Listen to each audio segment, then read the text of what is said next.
Alright, Atlanta, so today we're going to be talking about the best way to spend your orbs in 2022, what banners should you be skipping, and what banners should you be summoning on. Now, this is general advice that you can take throughout the entire year, and it's advice that I'm actually taking for myself, and we're also going to quickly address 1000-year Blood War characters, or more so the reruns of 1000-year Blood War, like this banner right here, and why you should never be summoning on banners like this. So, before we do talk about the 1000 banners, let's quickly talk about what banners should you be summoning for in 2022. And we'll also talk about the new banners coming out. So, for example, the Fierce Battle Renjin Byakuya banner. That's the first banner of, or technically the first mid-month banner of 2022. So, in general, for any new player out there, the advice that most veterans would give to you is to never summon on premium banners like this, or ever summon for premium characters in general, because they are more common than your limited characters. And what is a premium character? Well, it basically means they're not limited. They can be summoned from tickets, for example, like this Byakuya and Renji. And how can you tell if a character is premium? Well, essentially, if they're not seasonals, like, you know, these two characters here, this Ruki and Retsu, for example, if they're this, they're limited, right? If they're a seasonal novel character or manga character, they are limited. If they're an anime character like this, then they are premium. So this Renji and Byakuya is premium, which therefore means you can get them from summon tickets. Yes, the second their banner dropped, January 16th, you could pull them from summon tickets. So that means if you had 5-star summon tickets, 6-star summon tickets, premium summon tickets, or Brave Soul summon tickets saved in advance for these characters, you could have potentially pulled them from those tickets without even having to spend a single orb on their banner. Having said that though, I don't want to gaslight anyone into thinking you're guaranteed to get them from tickets. You could get unlucky. The chance of getting them from a ticket is really, really, really low. We're talking like 1 in 500 chance if you get a 5-star. Having said that though, the chance is still there. Compare that to a limited character like the Spirits Arthur with you Beyond Bankai version of Retsu, there is a 0% chance you get them from summon tickets. So that's just a thing to keep in mind whenever you are summoning a banners like this.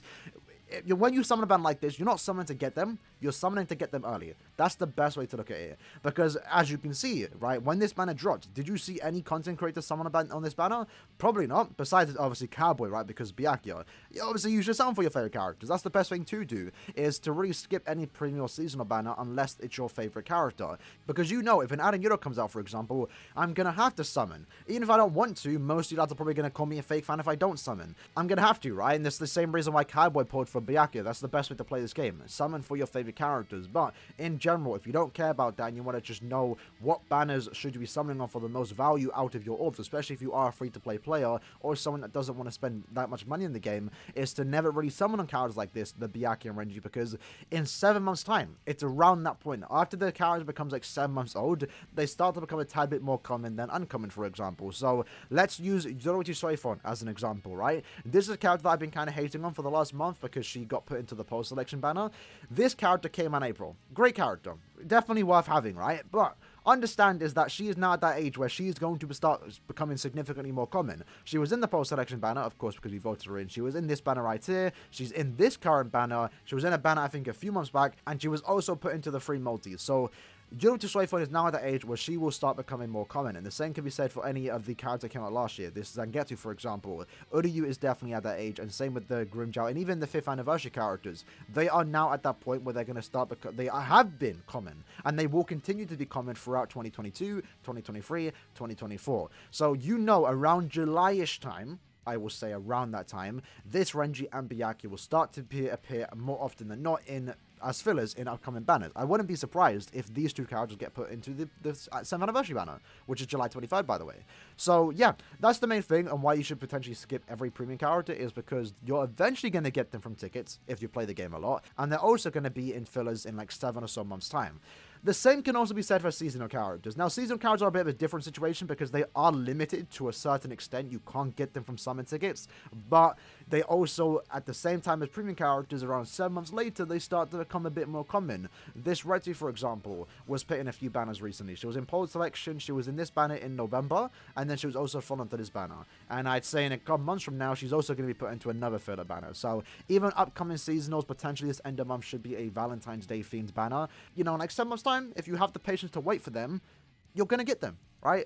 Eventually you're going to get them. And do understand, even though I said you should get them, even though they are potentially more common 7 months down the line, you know, throughout the year, do understand you could not get them. I still don't have right to. But then again, that's mainly because I've never pulled for her on the banners she's been on. I skipped post selection, I'm skipping this banner, and I skipped this banner. So of course I never really had a chance to use someone for right to actually get her.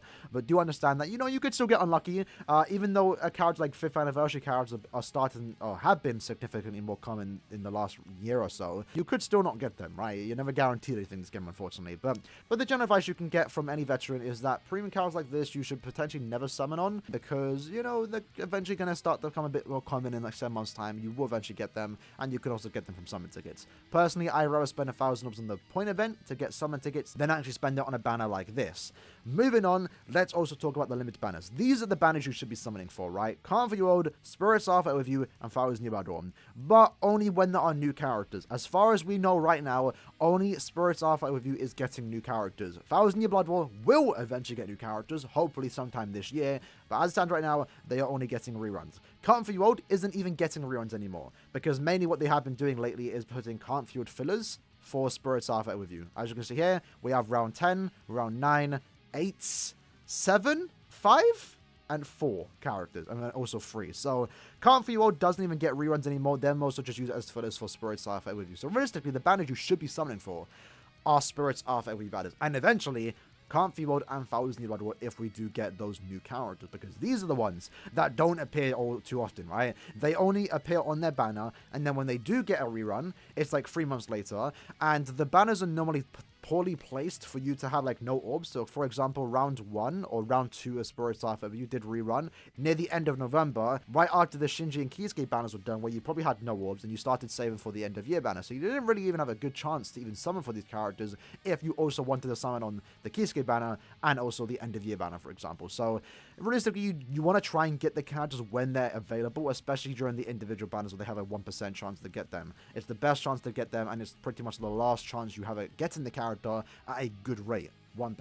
So yeah, going back to it, I realistically only recommend most people just summon for Spirits Alpha with you. And if you are wondering when we're going to get our next Spirits Alpha with you banner, aka our next set of Beyond Blanca characters, my guess would be sometime in March, maybe end of month February. Last year, end of month February was actually Can't For You World, so we could assume the same might happen this year, but last year was kind of an exception because the end of 2020 was full of limited 1,000 Year Blood banners. So because of that, we were missing on a lot of seasonal banners that year that we had to kind of like recuperate in 2021. So we're not exactly sure on the exact date of when we could get our next set of Beyond Blanca characters, but it definitely will be around February, March time in my opinion. So you have a few months to save for those characters if you only want those characters. And I'm sure they're going to be exciting. It's Beyond Blanca, right? We don't know who they're going to do next, but you can guarantee it's going to be an exciting banner. So I realistically only recommend summoning on those banners. Now let's talk about Thousand Year Blood War.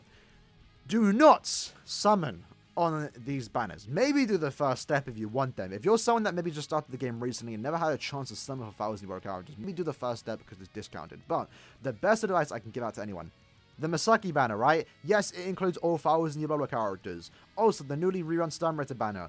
Skip these banners. And the reason, because we know at this point in time we are eventually going to get more manga characters. The anime is coming out in 10 months time, and also what we do know is that K-Lab did lose the license, or more so the original license did expire for manga characters, and that's why we haven't had any new manga characters in the last year. They only recently reacquired the license because now they can start to rerun 1,000 Year Blood banners. As you can see here, from May to December we didn't get a single rerun banner, so obviously they couldn't even rerun the characters, but now they can, which does mean that they've probably reacquired the license for 1,000 Year Blood characters, and that means eventually, sometime this year, we will start to get more new 1,000 Year Blood characters. That's exciting in itself, and the reason why you should be skipping these upcoming rerun banners is because when we do get 1,000 Year Blood characters, new ones, who do you think the fillers are going to be?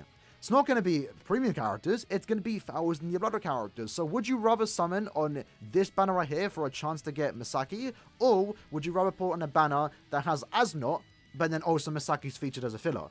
Personally, I would rather summon on the new characters with the old characters fillers. And that's why, even though I am someone that spends a lot of money in this game, I don't have most of these characters 5-5. I have no one in this banner 5-5. I would love to get them 5-5. And I'm also missing some of the 1,000 characters like the Genrisai, Chojuro, Leah, and Grummy. I'm missing those 4 characters and I would love to get them.